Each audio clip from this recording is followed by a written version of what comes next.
"You're fired. Get out and don't come back." Jake stood there, his boss's words still echoing in his ears. His crime? Fixing an elderly man's scooter for free. But the very next day, a line of luxury cars lined up in front of his house. What happened next would change Jake's life forever. In the dry heat of Redwood, Texas, where tumbleweeds drift across cracked pavement and pickup trucks line Main Street, lives a man named Jake Thompson. At 35, Jake's hands are always stained with grease, his boots scuffed from years of honest work. He's been the lead mechanic at Carl's Auto Service, a dusty, beat-up garage that's been hanging on since the 70s. The garage is nothing special. Rusted signs creak in the wind, the air smells of oil and exhaust, and Carl, the owner, is more interested in making a quick buck than doing the right thing. But Jake? Jake's different. For 7 years, he's worked long shifts with little pay and even less appreciation.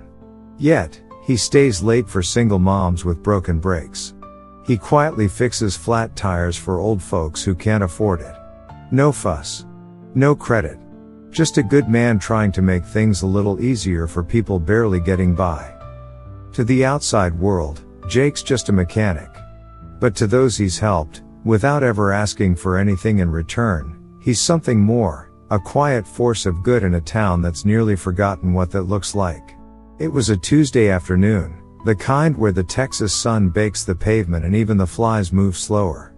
Jake was under the hood of an old Ford when he heard the soft hum of something odd rolling up to the garage, a rickety electric scooter, barely holding itself together. On it sat an elderly man, Mr. Ellis, thin and weathered, with a veteran's cap and the kind of eyes that told stories. He eased off the scooter and limped toward the shop. "Hey there, son," he said, his voice gravelly but kind. "Think you could take a look? Thing keeps dying on me halfway down the block." Before Jake could respond, Carl stepped in. "Yeah, we'll take care of it," Carl said, barely glancing at the scooter. "But it's gonna run you, let's say, $347. Wiring shot." Jake's stomach turned. He knew that scooter's problem. It was a basic connection issue. 20 minutes, maybe less. But Carl didn't care. He saw an old man who wouldn't know the difference and a chance to make an easy buck. Mr. Ellis's face fell. "That much, huh? I'll have to think about it." He turned to leave, pushing the scooter with a slight limp. Jake watched him go, his jaw clenched. That night, long after Carl had gone home, Jake stayed behind. He rolled the scooter inside, popped open the panel, and within 15 minutes had it running like new. He even wiped down the seat. He didn't do it for thanks. He didn't even leave a note. The next morning, Mr. Ellis found his scooter sitting on his front porch, fixed, clean, and humming like new. Later that day, a post appeared on Facebook. Didn't catch his name. Young mechanic at Carl's garage. Fixed my scooter for free. Said nothing, expected nothing. In a world full of Carls. Be like him. It was heartfelt. Simple. The kind of post you scroll past unless it hits you right in the gut. But in this small town, word travels fast, and this little post was about to change Jake Thompson's life forever. The next morning started like any other. Jake brewed a cheap pot of black coffee, fed his dog Buddy, and headed out to his front porch with a wrench in one hand and a biscuit in the other. Then came the knock. Bang! Bang! Bang! He opened the door to find Carl, red-faced, sweating, and fuming like a truck with a blown gasket. "You think you're some kind of hero?" Carl barked, shoving his phone in Jake's face. On the screen was Mr. Ellis's Facebook post, now shared hundreds of times, with dozens of comments calling Carl a crook and praising the honest mechanic. "You made me look bad. This little stunt of yours is costing me business." Jake stayed calm, his voice steady. "I didn't make you look bad, Carl. You did that all by yourself." Carl's jaw tightened. He pointed a shaking finger in Jake's face. "You're fired. Effective immediately. And don't even think about coming back." Jake stood in silence as Carl stormed off down the driveway, kicking gravel with each angry step. The sound of his truck peeling out echoed through the neighborhood. For a long moment, Jake just stood there, tools still in hand, morning coffee forgotten. Fired. After 7 years of loyalty, long hours, skipped lunches, and weekends spent helping customers Carl never cared about. And now, for doing the right thing, he was out of a job. Inside, Jake sat down hard on the worn-out couch. Buddy, sensing the shift, rested his head on Jake's knee. No job meant no paycheck. And in a town like Redwood, that meant no backup plan. No fancy shops looking to hire. Just empty lots and boarded up dreams. Jake stared at the wall, the silence heavy. But deep down, beneath the fear and uncertainty, there was something else, no regret. He hadn't done it for credit. He hadn't done it to embarrass Carl. He'd done it because it was right. And even now, unemployed and uncertain, he wouldn't take it back. Sometimes, doing the right thing costs you. But Jake didn't know that this moment, this low point, was only the beginning of something far greater. Jake woke up the next morning to the same relentless Texas sun beating down on the dusty streets of Redwood. But today, something was different. There was no hammering away at the garage. No customers rolling in for their usual fix. Just the quiet hum of the world moving on, leaving him behind. He sat at the kitchen table, his coffee cold and forgotten, staring at his phone. The Facebook post from Mr. Ellis had gone viral. But it wasn't just the positive comments that caught his eye. It was the offers, people from nearby towns, even cities, asking if he could help them with their cars. Some offered to pay, others simply wanted to meet him and thank him for his integrity. Jake rubbed his eyes, trying to make sense of it all. A few months ago, he was just another face in the crowd, a mechanic working in a garage that most people forgot existed. Now, it seemed like the whole world was taking notice. Yet, even with this unexpected attention, something was missing. Purpose. Security. A steady paycheck. Jake wasn't used to this feeling. He'd spent so long being the guy who showed up, worked hard, and went home without a second thought. But now, without that familiar routine, without Carl's garage, it was hard not to feel like he was drifting. Buddy, his old dog, nudged his hand with a wet nose, as if to remind him he wasn't alone. Jake scratched behind Buddy's ears and stood up. There was still work to be done, still people who needed help. And while he wasn't sure where this was all leading, he had learned something important over the last few days. Sometimes, life doesn't go the way you plan. Sometimes, you're forced to choose between doing what's easy or doing what's right. And even though the road ahead seemed uncertain, Jake realized he wasn't alone. Not anymore. The doorbell rang. Jake walked toward the door, the sound of footsteps and the gravel growing louder. He opened it. Standing there, holding a luxury car key in his hand, was a stranger. "You're Jake, right?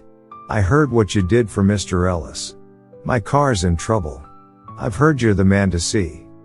Jake blinked, taking it all in. Maybe he wasn't done after all. Maybe this was just the beginning. The stranger, a sharply dressed man in his 40s, stepped forward, handing Jake the key with a smile. His name was James Lawson, and his sleek black sedan was parked just down the street. Jake glanced at the car, then back at James, still trying to process the turn of events.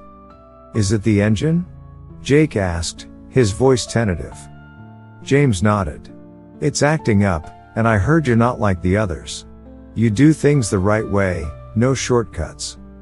Jake stood there for a moment, weighing his options. He had no shop, no tools beyond his garage at home. But this was an opportunity. Maybe it wasn't the garage job he had once known, but it was a start. "I can take a look," Jake said, his tone steady but filled with the uncertainty of someone testing the waters for the first time. As the days passed, more people showed up. Some came from miles away after hearing about Jake's honesty and work ethic. He worked from his driveway, fixing anything from flat tires to faulty engines, all while answering endless questions and chatting with new clients. Word spread fast.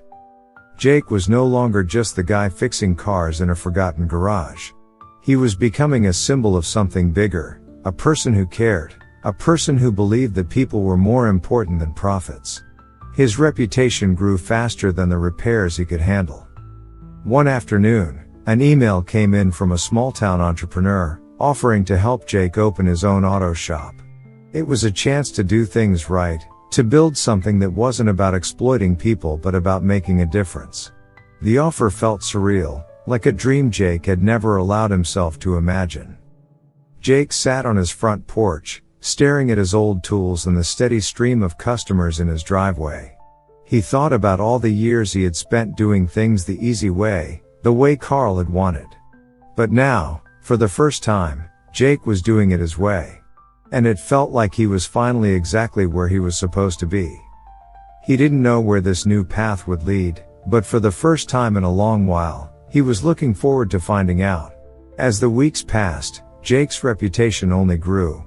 His little driveway workshop, once just a dusty patch of land with a few scattered tools, was now a bustling hub of activity. People from all over Redwood, and even beyond, were coming to him for repairs. It wasn't just the cars they trusted Jake with, it was their faith in him, in his honesty and integrity. Jake had never been one for flashy advertising or big promises. But word of mouth did the work for him. And as the small town began to notice, the customers came rolling in, one after another.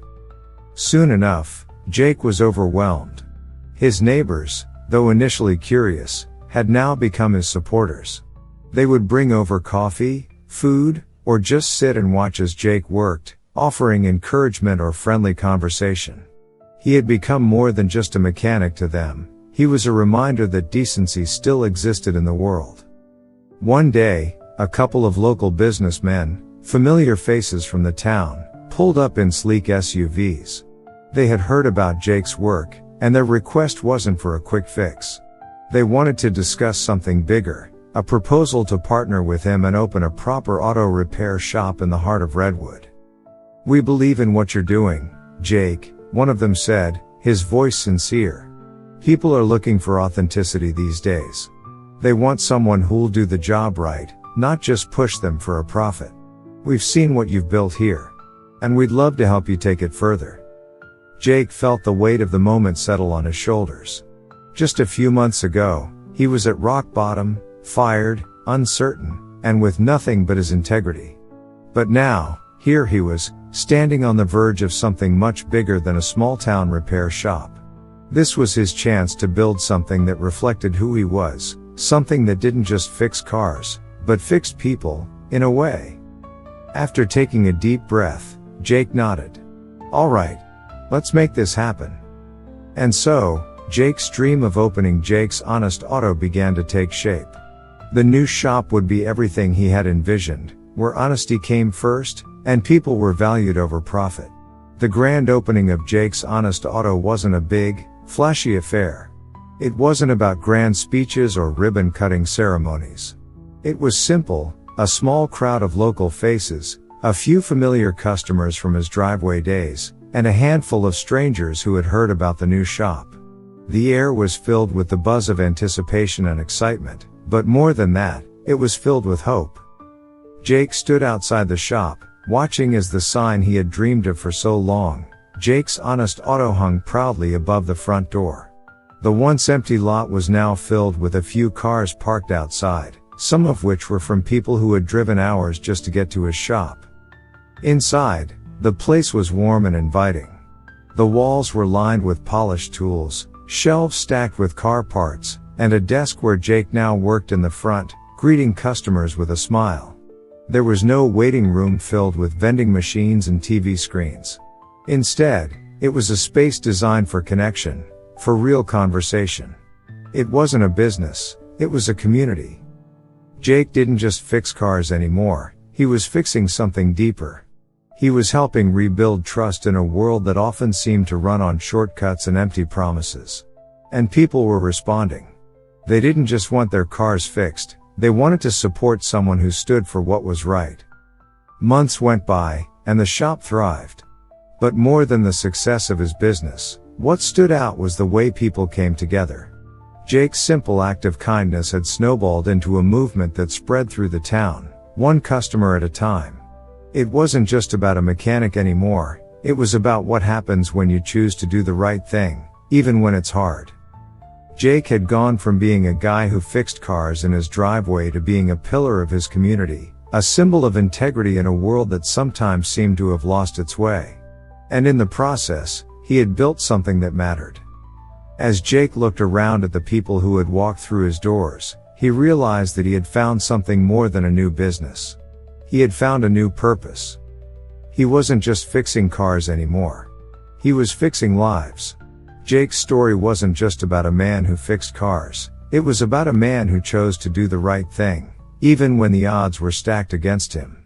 He had lost everything, his job, his security, his stability, but in the process, he had gained something far greater: respect, trust, and a community that valued him for his honesty and integrity.